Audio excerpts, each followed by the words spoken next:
नमस्कार प्रणाम गोलागतरी हम गीतकार नितेश ठाकुर बनी और हिंदू धर्म के नया साल यानी कि चैत नवमी कल से स्टार्ट बा। आज दूसरा दिन हटे, तीसरा दिन वीडियो पोस्ट हुई लेकिन आज हमने के बनाओ तन जा तो हम आज दूसरा दिन कहत नहीं। आप सबके नवरात्र के और 9 वर्ष के मंगल शुभकामना। माता रानी आप सबके आशीर्वाद बने रखस। रिकॉर्डिंग हमने के हो गई बटे, वही अंतराल में वो बहुत अच्छा भाव आगे लगे तो हम सोचनी रिकॉर्ड करके आप सबसे सुनाई कैसा लगा था। साथ ही यहाँ के चिन्ह नहीं यहाँ के है बबीता वंदना जी, बहुत अच्छा गाइल यहाँ के, और यहाँ के है अपू सिंह जी, पहले यहाँ के रिकॉर्डिस्ट है अब बोल बनी गायक। तो सुनिए करो काला देखी टूटिया होते रहे अली भैया डाली होते इसके लिए हमारे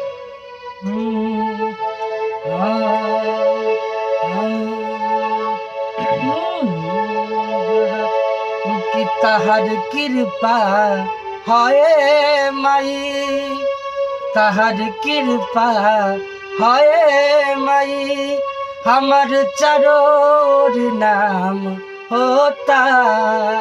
तहर कृपा हाय माई, हमर चरोर नाम होता।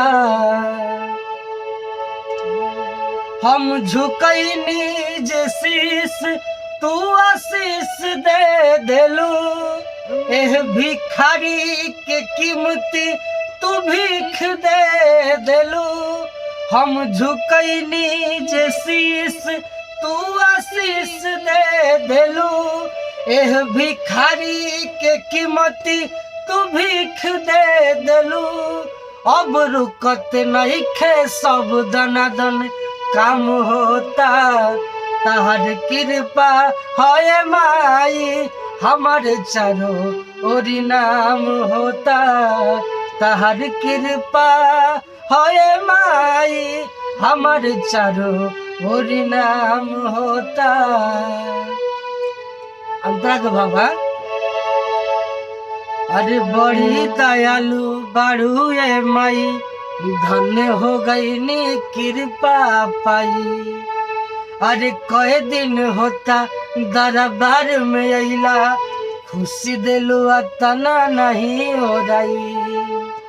लड़का कहता कि अभी कितना दिन भइल बा तारा दरबार में अइला, इतना खुशी दे दिलू माई कि ओरले ना हो रही। अरे कि बड़ी दयालु बारू ये माई, धन्य हो गई नी कृपा पाई। अरे कई दिन होता दरबार में अइला, खुशी दे दिलू तना नहीं हो रही। तहर चरण देखी दर्शन चारों धाम होता। तहर चरण देखी दर्शन चारों धाम होता। तहर कृपा हाय माई, हमार चारों ओरी नाम होता। तहर कृपा हाय माई, हमार चारों ओरी नाम होता। लास्ट अंतरा में क्या कहता लड़का, अरे शंकर के शंकर सिंह बनैलू, अरे अपू के सुतल भाग जगैलू। अरे अक्षर के तू बोध करा के, अरे नितेश के माँ गीतकार बनैलू। अरे शंकर के शंकर सिंह बनैलू, अरे अपू के सुतल भाग जगैलू।